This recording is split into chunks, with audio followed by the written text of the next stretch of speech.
सत साहिब सतगुरुदेव की जय। बंदी छोड़ कबीर साहिब जी की जय। बंदी छोड़ गरीबदास जी महाराज जी की जय। स्वामी राम देवानंद जी गुरु महाराज जी की जय हो।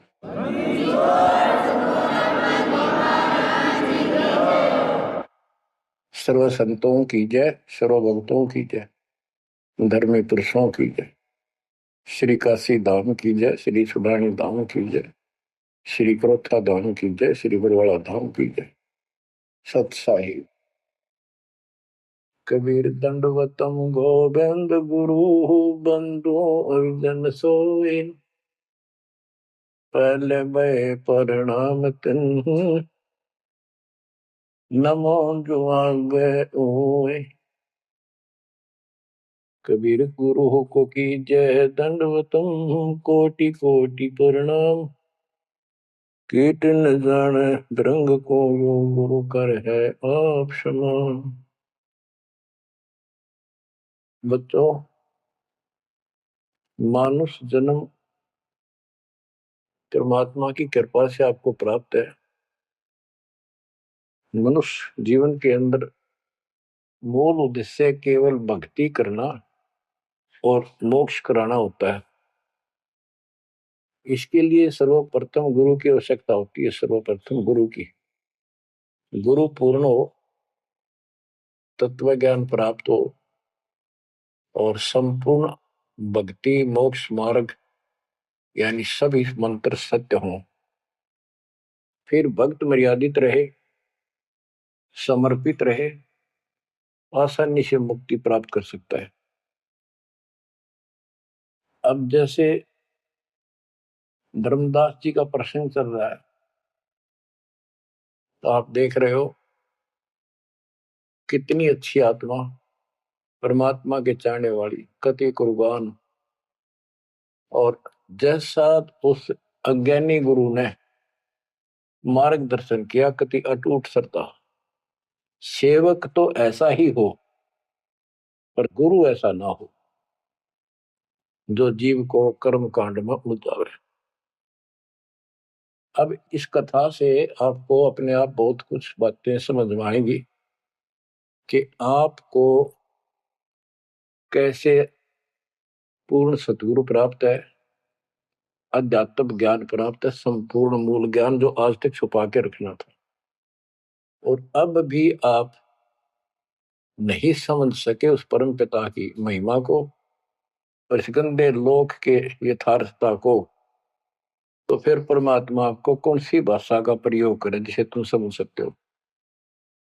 लास्ट फिर वही होगा जैसे 600 साल पहले दाता ने आपको पटक दिया था, ठाके झटक दिया था। या तो आंखें खोल लो, भूल जाओ इन बकवादों को। इस संसारिक चोचलों में कुछ नहीं धरा। गरीबदास जी कहते हैं, सर्व सोने की लंका होती रावण से रणधीरम। एक पलक में राज विराजी, फिर जम के पड़े जंजीर।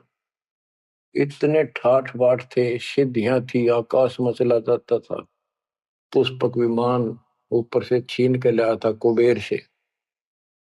खूब उद्मस्तार रखा था। और भगत किसका था? शिव जी का। तीन देव की जो करते भक्ति ही उनकी कदे न होवे मुक्ति। और कितनी बकवाद भर जाए इनमें, जिसके कारण प्रसिद्धियां भी होगी साधु संत ऋषियों की। अंत में इनके पास कख नहीं बचा। ये मूल ज्ञान है, ये सार ज्ञान है। इसको समझो अच्छी तरह, पढ़े लिखे हो, शिक्षित हो, एजुकेटेड हो। परमात्मा ने मनुष्य जीवन इसलिए दिया कि तुम कुछ बुद्धि भी एक्स्ट्रा रखते हो अन्य प्राणियों से। इसका सदुपयोग करो। बकवाद बहुत कर ली, बाहर जाना पड़ेगा। अब बच्चों, प्रसंग धर्मदास जी का चल रहा है। देखो, अपना पिता अपने लिए कितना कष्ट उठा रहे हैं।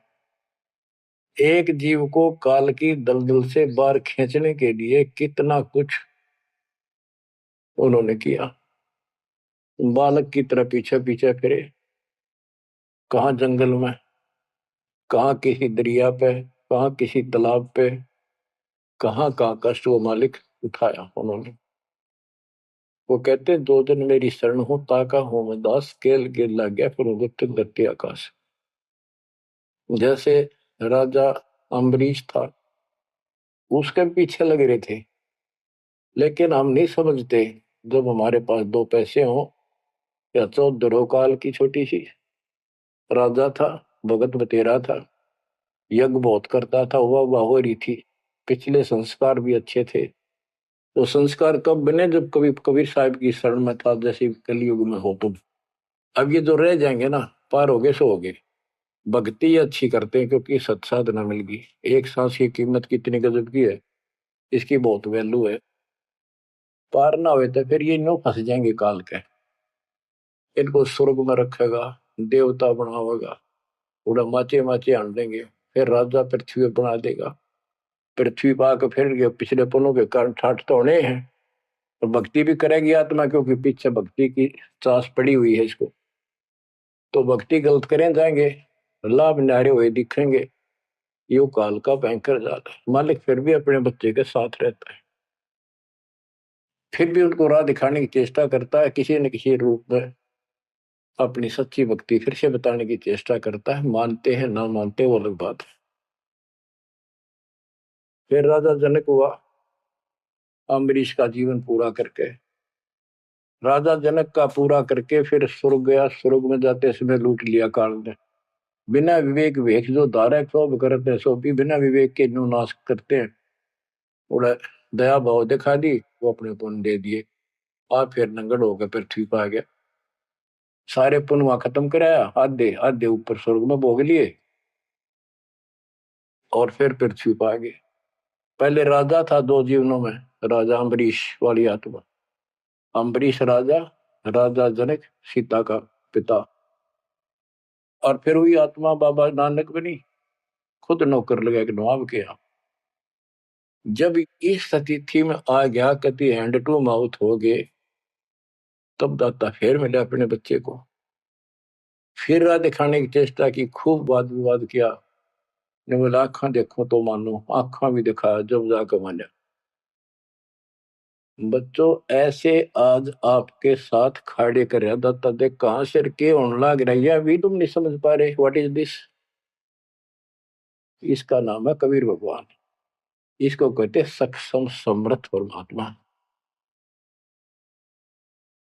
बच्चों यहाँ देखो, मालिक ने कैसे अपने बच्चों तक संदेश पहुंचाने लग रहे।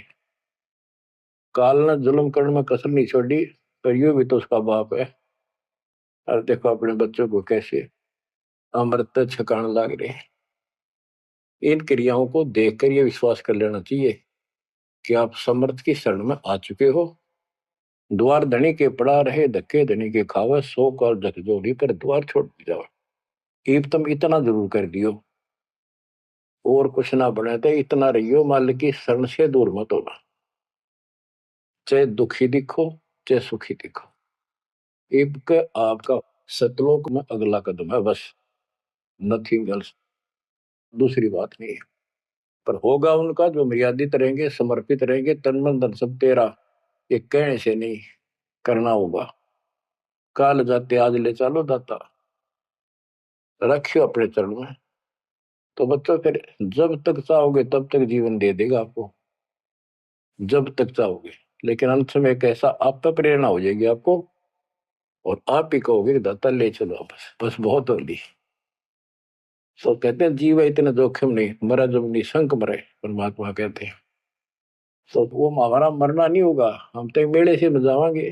शरीर छोड़ा कांचड़ी, पक्षी उड़ा आकाश को चलते कर गया बीट, ये तो वो है। तो बच्चों प्रसंग धर्मदास जी का चल रहा है। परमात्मा ने धर्मदास जी को पूरी सृष्टि रचना फिर सुनाई, क्योंकि शुरुआत में उसने इसलिए सुनी थी, अपना तर्क मन में अलग रखा था। साथ में आमनी देवी ने भी सुनी, दोनों को विश्वास हुआ। परमात्मा से कहा कि जोड़ पानी में पूछो स्वामी, पानी माने हाथ, जोड़ पानी में पूछो स्वामी, को कृपा कर अंतर्यामी। ओ साहब नाम का आही, परतै नाम कहो मोहि पाई। गुरु और सतगुरु तुमको कहूं, ए प्रभु कौन देश तुम रहो। परमात्मा बोले, ओ धर्मनी जो पूछो मोही, सुनो सुरती धर कहो मतोई। जिंदा नाम है सुन मेरा, जिंदा बेस खोज के ही तोरा। हम सतगुरु के सेवक आही, सतगुर संग हम सदा रहाई। सतपुरुष व सतगुर आही, सतलोक में वह सदा रहाई।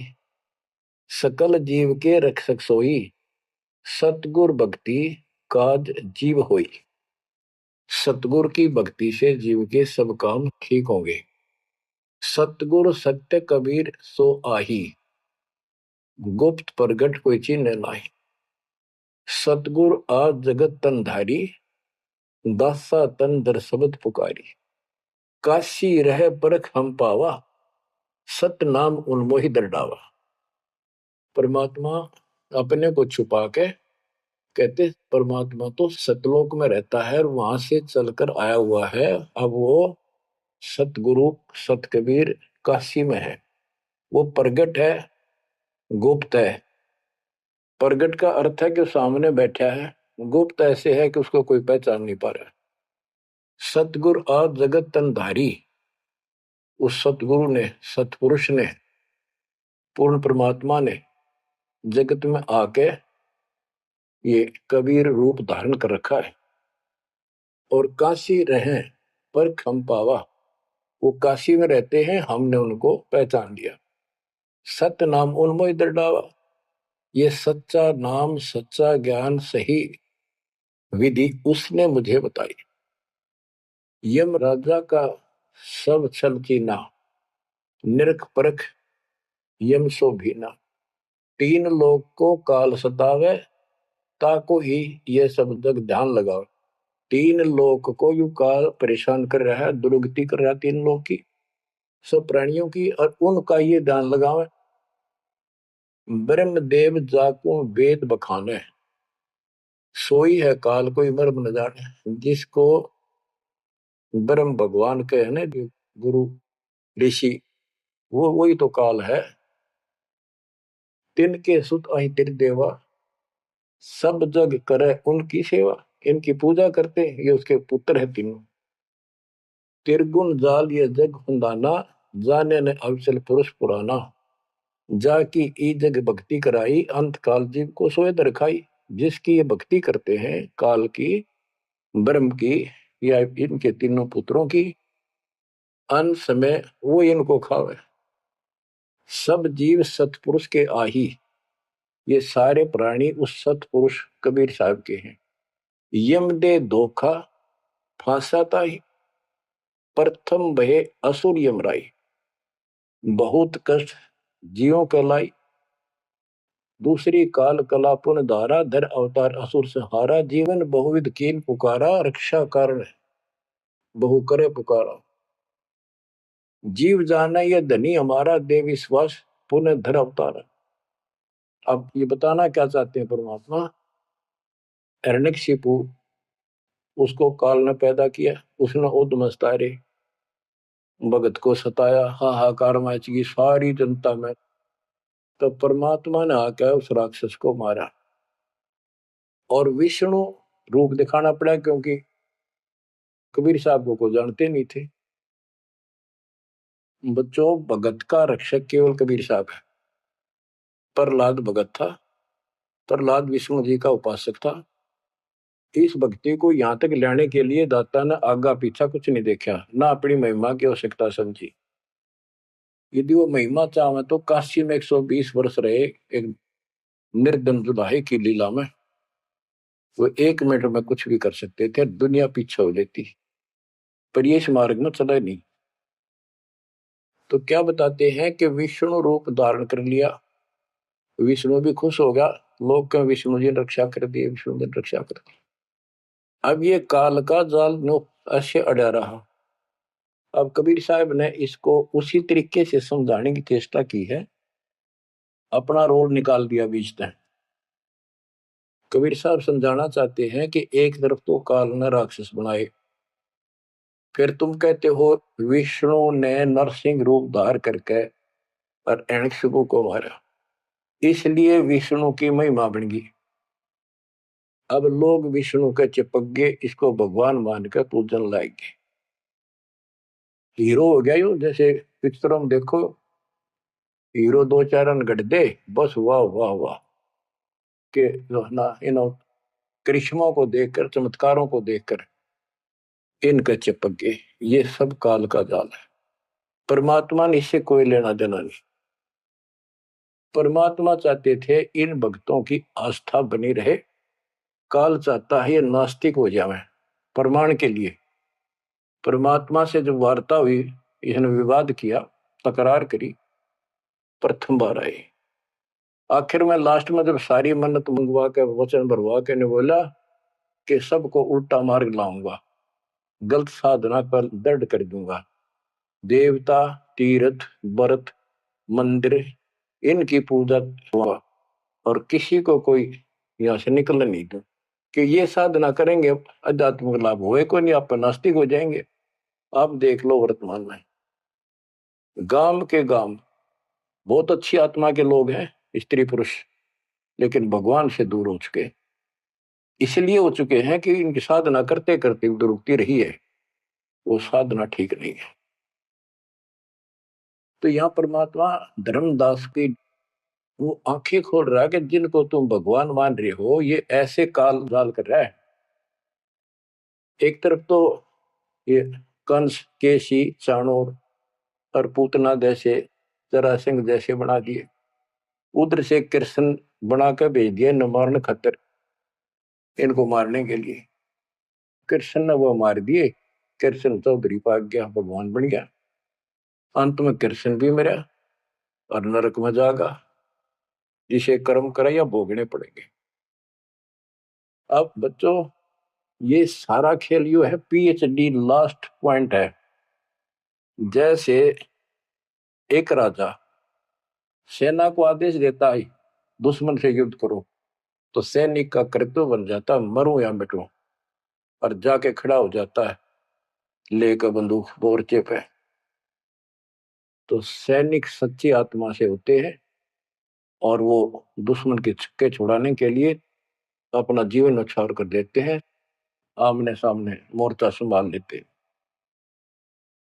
अब वहां पर कुछ इधर से मारे जाते हैं, कुछ उधर से मारे जाते हैं। जैसे अपने भक्त बच्चों को सेना में जाना पड़ता है, लड़ाई भी करनी पड़ेगी, युद्ध के मैदान में उतरना ही पड़ेगा और आमने सामने मोर्चा डांटना पड़ेगा। ये तो करना पड़ा, लेकिन वहां रक्षा कौन करेगा? वहां आप उन बच्चों की रक्षा कबीर साहब करेगी। इसी प्रकार काल ने राम कृष्ण को भेज दिया इनको मारने के लिए। राम कृष्ण का कोई मौत नहीं था इनको मारने का, इनके साथ खुद मालिक रहे। राम कृष्ण सतगुरु सहजादे भक्ति हेतु यूं हुए प्यादे। राम कृष्ण भी उस परमात्मा के बच्चे हैं, उस महाराजा सारी सृष्टि के सम्राट कबीर जी के राजकुमार हैं, सहजादे हैं। ये तुमसे ज्यादा निकट प्यारे हैं उसको, क्योंकि पिछले जन्म में बहुत गजब की भक्ति की थी, पर पैर फिसल गया इनका, अब काल का फंस गए। कोटिक अवगुण बालक कर ही पिता एक चित नहीं धरी। बाप के अंदर एक ऐसा परमात्मा ने पर रखा है प्रेरणा, स्वभाव, बालक से करोड़ों बकवाद कर ले पर पिता एक भी उसकी गलती को ज्यादा सीरियसली नहीं लेता। तो इसी स्थिति पर परमात्मा इस नियम से उन निकमों के साथ भी आज है, लेकिन बहुत प्यारे उनको हैं, क्योंकि कभी वो बहुत गजब के भगत थे और कॉलोनी को सिलेक्ट करे उनके कर्म फुड़वाने के लिए उनको उच्च पद देता है। ये प्रधानमंत्री, मुख्यमंत्री, ये बहुत अच्छी आत्मा थी, पिछले भगत थे, तपस्वी थे भगवान के बच्चे, उसके लिए कर रहे थे। अब वो बैठा दिए पदों पर, अब कर्म फोड़ेंगे, फोड़ लेंगे, तो मानने को नहीं। फिर जब अंटू माँ उठा जाएंगे बाबा नानक की तरह, फिर पकड़ लेगा, फिर लेगा, काम तो बढ़ गया। समस्या तो वहीं के वहीं खड़ी रहेगी, मतलब बात निमड़ी क्या है बच्चों। इसको कहते हैं सार ज्ञान। ये है वो मूल ज्ञान। धर्मदास मेरी लाख दुहाई, मूल ज्ञान कहीं बाहर न जाए। मूल ज्ञान तब तक छपाई जब लग द्वादश पंथ ना मिट जाए। अब यो ऐसा ज्ञान आज तक किसी ने निर्णायक नहीं सुनाया। तो एक कोई बकवाद करेगा तो उनको सबको पता होगा कि संत रामपाल जी से सुनकर अटपट मारन लग रहा है। हमारे छोटे छोटे बच्चे भी उसको 2 मिनट में फिट्टे मुंह कर देंगे। तो ये पंथ खत्म हो गए। बड़ा पेड़ होता है ना, पड़ भी जा, उसकी एक आधी जड़ की तरह जाए धरती में लगी, वो थोड़ा बहुत हरा कई दिन रह जाया करे, पर अंत में उसकी लकड़ी सूखेगी। तो आज इनकी स्थिति शुरुआत हो चुकी है, ये सारे ढह चुके हैं।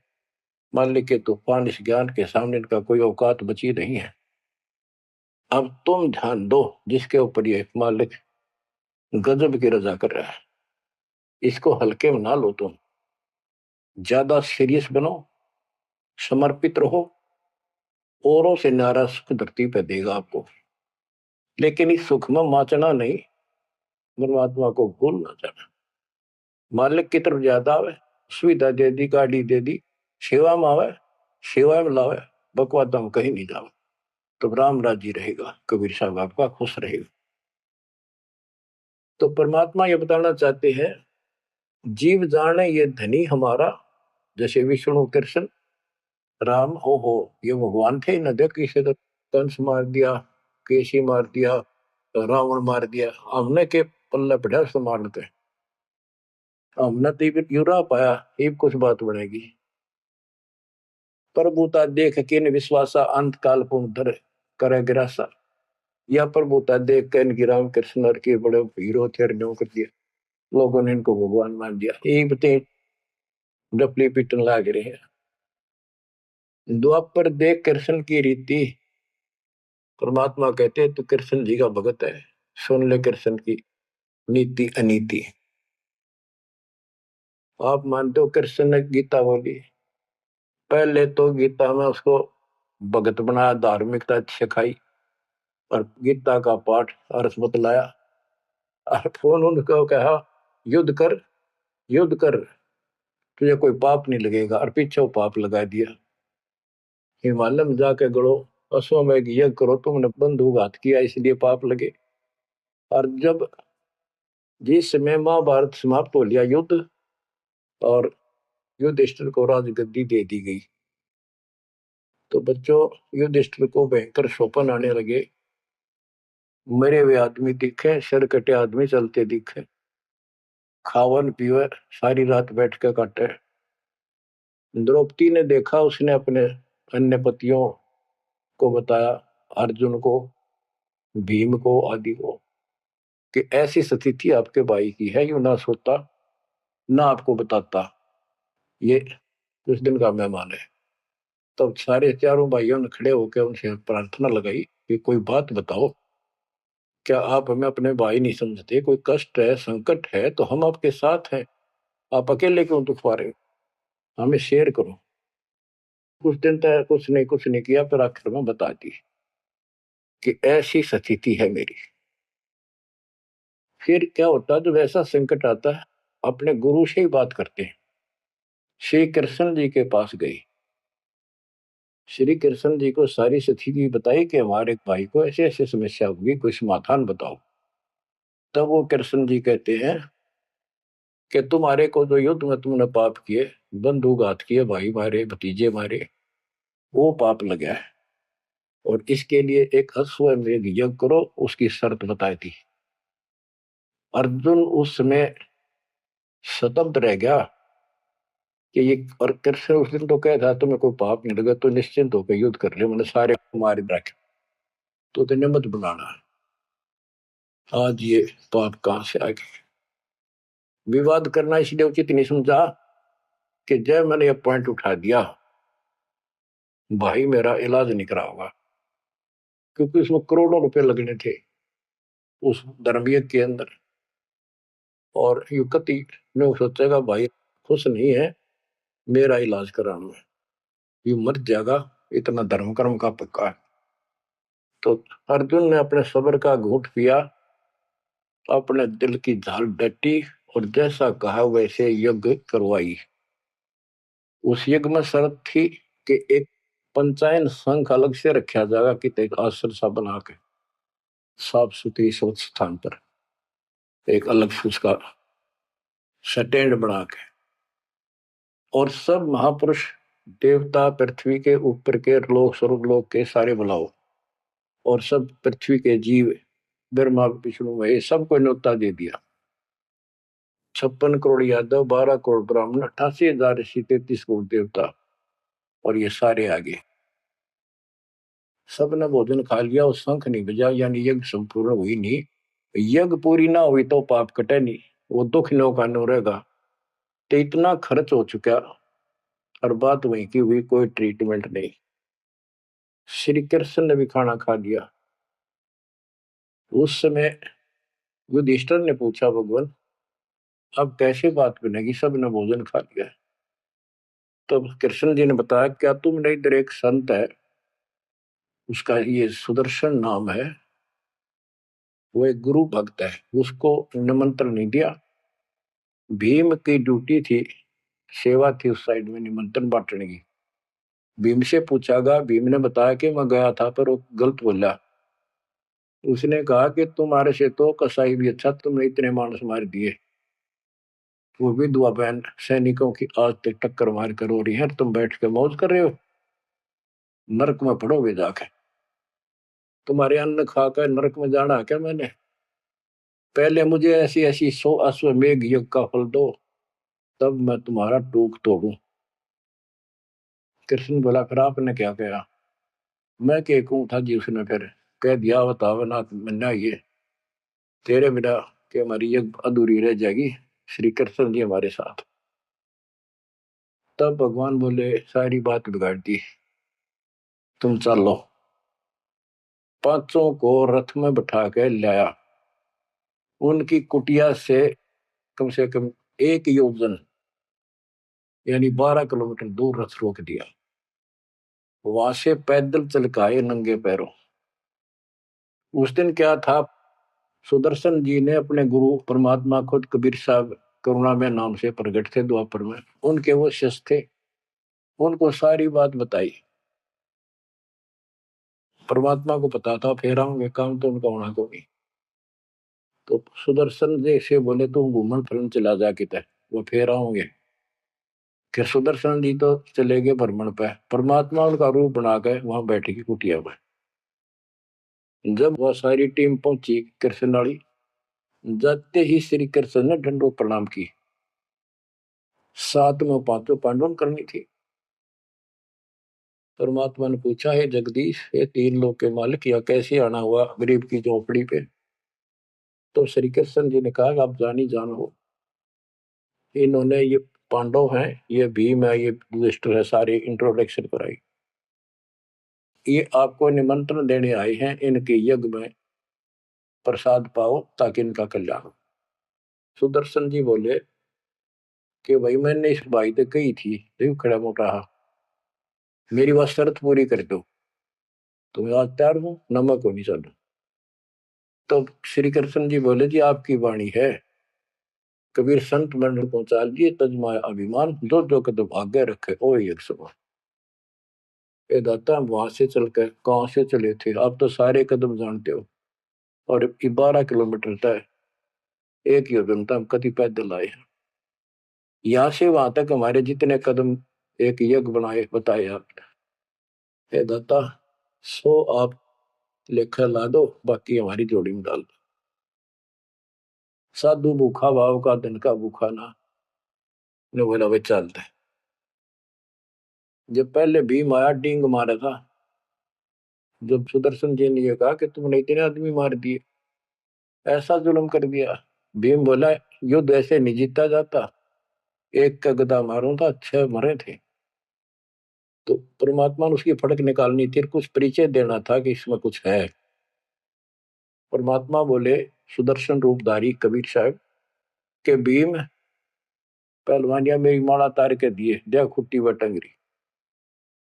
हो गया तारण खातिर कणछन लाग गया पहलवान हुआ माला ना उतरी वह सुमरनी उतरी नहीं ने बोला रे तू एक मारे था 6 मरे थे पहलवान या छोटी सी माला नहीं तेरे से उठती खिसियाना होकर वापस आ गया परमात्मा ने ऐसे हाथ करा आपसे उतर का आएगी हाथ में माला पर बहुत चक्के रह गए अचंभित हुए सारे के सारे तब परमात्मा को लेकर ये घुमाए लंबी कहानी है विषय दूसरा चल रहा है तब उस दाता के भोजन करने से उनका काम बना जब वो शंख बजा ये अलग प्रसंग कभी ठीक से जच कर सुनाऊंगा अब प्रसंग दूसरा चल रहा है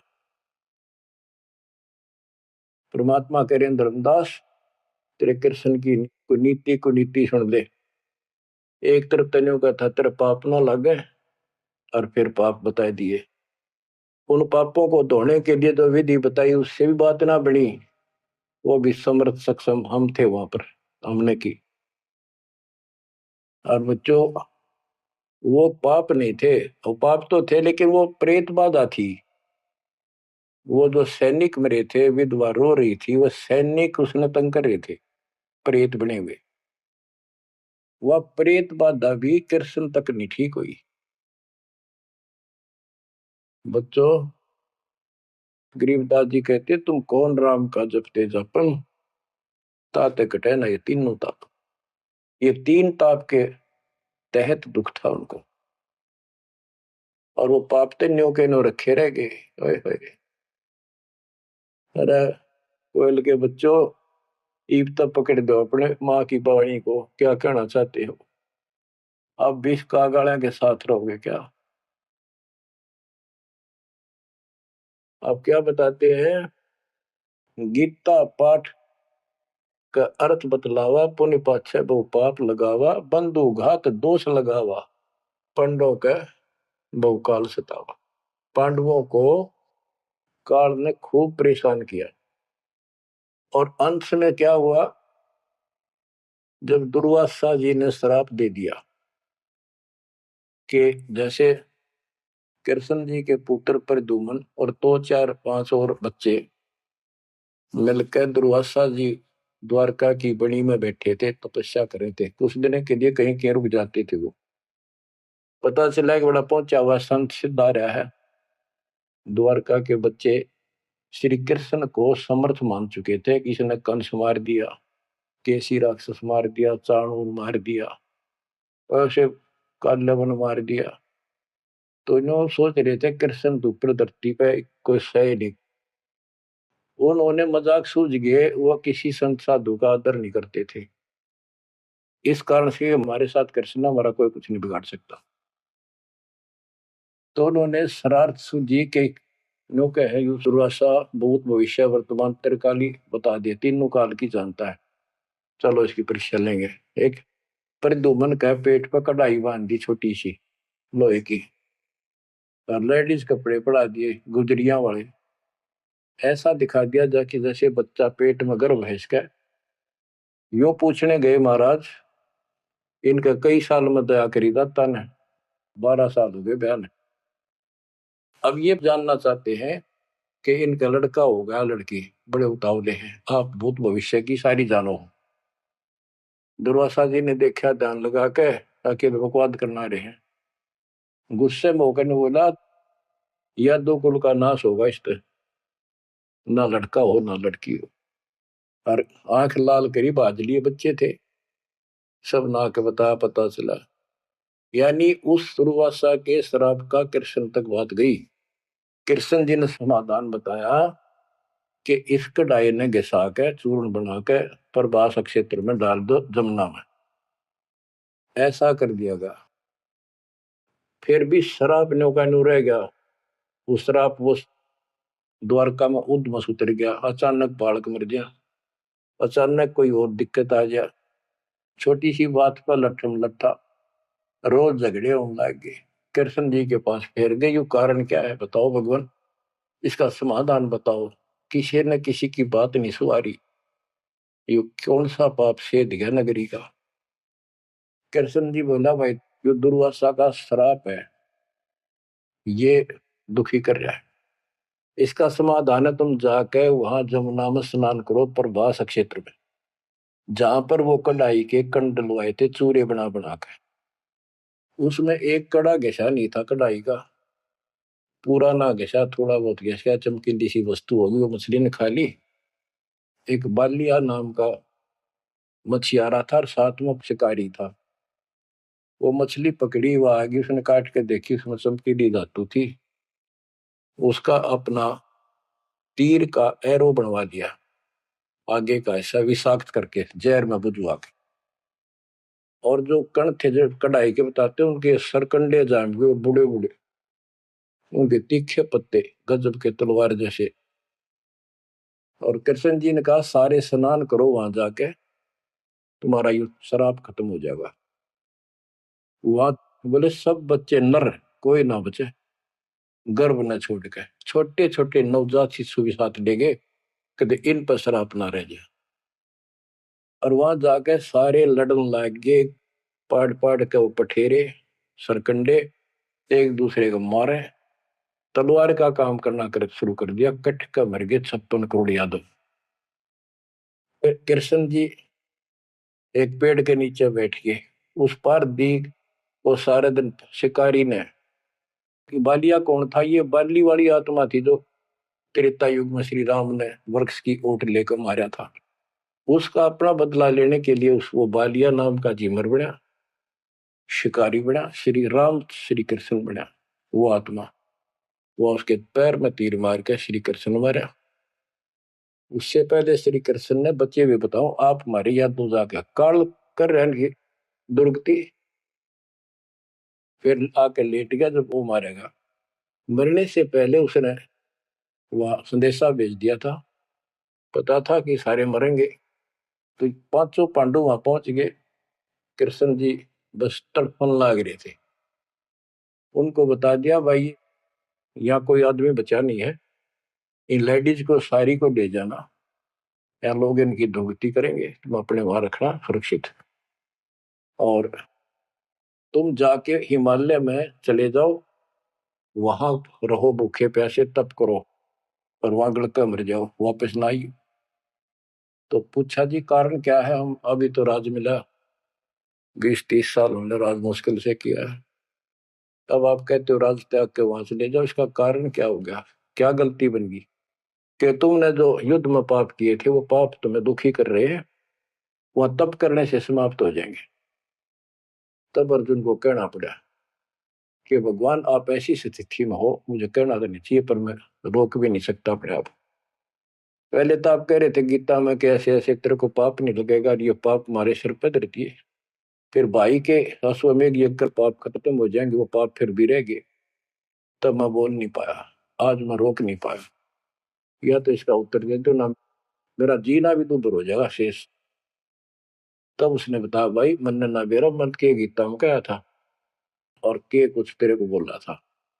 असली बात यह है, अब मैं जो कोई कर लियो उस पाप हमारे उड़ तपस्या से कुछ तप बन जाएगा, पाप पुपना कट्टे से। उसने बताई तब करने से आगे फिर थोड़ा बहुत को राज मिल जाएगा। इनके पास इतनी स्टोरी है, ज्यादा नहीं।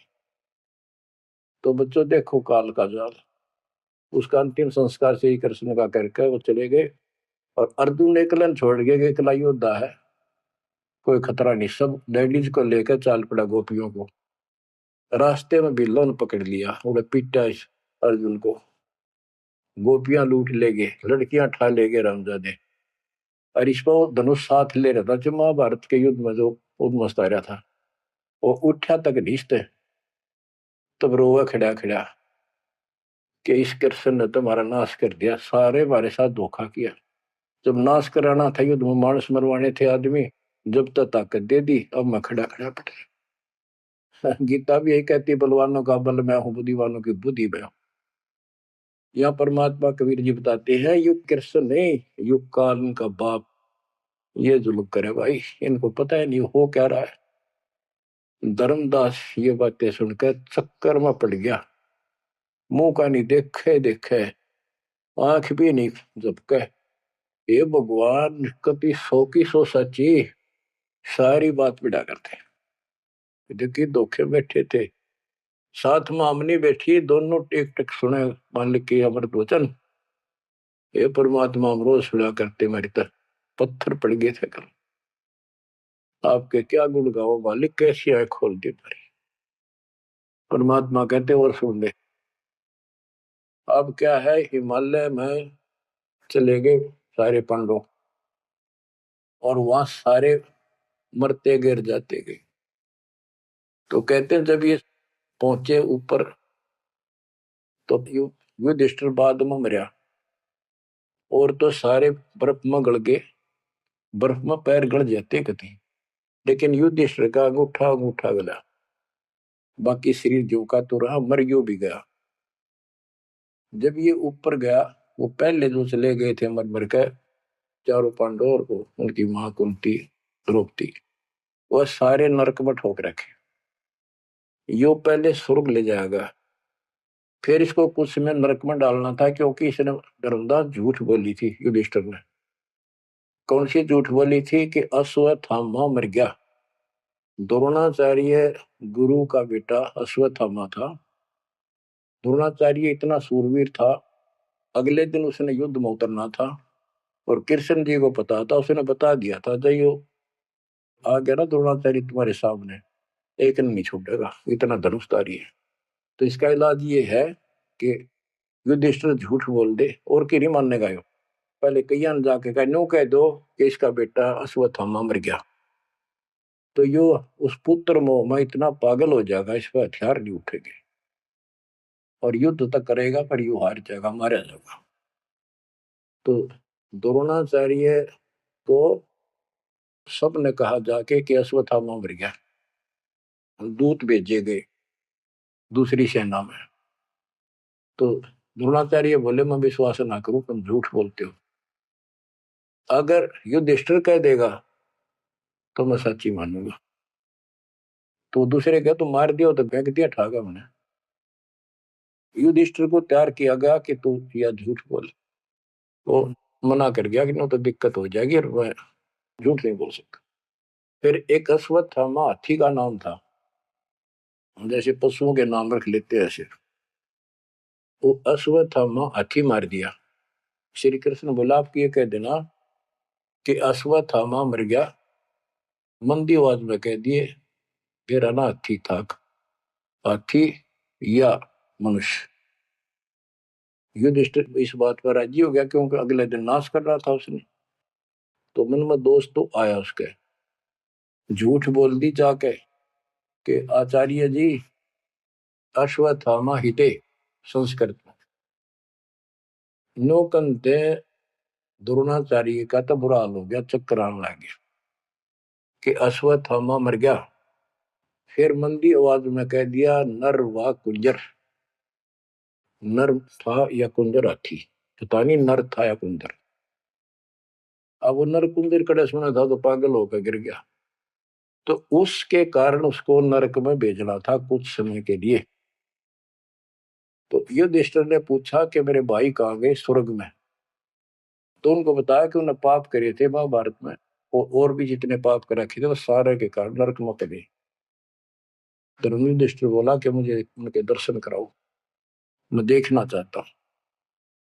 देखा सारे हाहाकार मचान ना गिरे। तो बोला मुझे भी अब मेरे भाई बहनों के परिवार के साथ भेज दो। तो वो चाहे थे एक बेच ने इसका मार डाल लिया था। तो वो इस कारण से उसको भी कहते कुछ समय के लिए नरक को भोगना पड़ा। अब ये परमात्मा कहते हैं बंधु घात दोष लगावा, पांडवों के बहुकाल सतावा, भेद हिमालय ते ही गलाए, छल अनेक की नहीं यमराए। और फिर उनको पांडवों को ले नरक में डाला। आहा। बच्चों, स्वर्ग के धोखे नरक ही जाही, जीव अचेत यम छल चिन्ह नहीं। ये बोले जीव इस काल के इस छल को, इस जाल को, षड्यंत्र को नहीं समझ पा रहे। पांडव सबको कृष्ण को प्यारे, सोले नरक में डारे, वो भी सारे नरक में डाल दिए। मानुष जन्म बड़ेपन होई, सो मानुष तन जात बिगोई, नाम बिना नहीं छुटे कादू, बार बार ये नरक ही घातु। नरक निवारण नाम जो आही सुर नर मुनिजन जानत कोई नाही। जो नरक से छुटकारा देने वाला असली नाम है, इतने देवता नहीं जानते, ना ऋषि जानते, ना ब्रह्मा विष्णु महेश जानते। ताते यम फिर भटकावे, नाना योनिन में काल सतावे। बिरले सार शब्द पहचाने, सतगुर मिले तो सतनाम समाने। इतना कुछ सुनकर धर्मदास कहता, हे साहब मैं तो पग सिर धरूं, तुम ते कुछ दुविधा नहीं कर। अब मोई चीन पड़ी यम बाजी, तुम ते भयो मोह मन राजी। अब आपके ऊपर मेरी कति आत्मा डट गई, मेरा मन कति खुश आपके ऊपर। मेरे हृदय प्रीति अस आई, तुम ते हो गई जीव मुक्ताई। अब मुझे विश्वास हो गया कि मेरा कल्याण आपसे होगा। मुझे लगता है तुम ही सत कबीर हो स्वामी, कृपा करो तुम अंतर्यामी। हे प्रभु देव परवाना मोही, यम तरण तोर भजो मैं तो ही। मोरे नहीं और सो कामा, निस्तिन सुमरो सदगुरु नामा। पीतल पत्थर देव द्यो बहाई, इन फेंक दो उठाकर, सतगुरु भक्ति करो चितलाई। हे बंदी छोड़, हो। परमात्मा बोले, सुनो धर्मनी, अब तो ही भुगताऊं, निश्चय यूं से तो ही बचाऊं। देव परवाना हंस बारू, जन्म मरण दुख भाव टारू। ले परवाना जो करे प्रतीति, जिंदा कह चले हम जीती। अब वही आज्ञा देव धर्मदासा, मैं गमन करूं सतगुरु के पास है। अब मुझे आज्ञा दे, मैं अपने गुरु जी के पास जा रहा हूं। सतगुरु संग आयब तो पाई, फिर मैं अपने गुरु जी ने लेकर आऊंगा तेरे पास। तब परमाना तो ही मिलाई, उनसे तुम्हें नाम दिलाऊंगा मैं। क्योंकि अभी धर्मदास को पूरा पक्का करना था। धर्मदास बोले, हे प्रभु अब तो जान ना देव, नहीं आए तो मैं बहुत पछते हूं। पछताई पछताई बहुत दुख पाऊं, नहीं आओ तो प्राण गवाऊं। हाथ से रतन खोई कोई डारे, सो मूर्ख निज कान बिगाड़े। ये मैं कैसे छोड़ू, अपने हाथ से रतन कैसे खो दूं। जब नहीं आए तो ना मैं खाऊं ना कुछ पीऊं, मैं मरूंगा। आप जब फिर नहीं आई तो परमात्मा ने कहा कि चल पड़े, क्योंकि अभी ताव और बाकी देना था। धर्मदास सामने कति गली में खड़े हो गए, जब तक दिखते रहे आंखों में आंसू भरे रहे, एक टक देखते रहे। बच्चों ये सुनते रहियो अमर ज्ञान, अजब गजब ज्ञान मिलेगा आपको। शेष वाणी परमात्मा की दया से आपको फिर सुनाई गया। परमात्मा आपको मोक्ष दे, सदा सुखी रखे। आपकी लगन, आपकी दृढ़ता परमात्मा के प्रति ज्यादा हो। आप परमात्मा के लिए ज्यादा समय निकाल सको। दाता आप पर कृपा करें, आपको इस काल के जल से निकाले। सत्संग।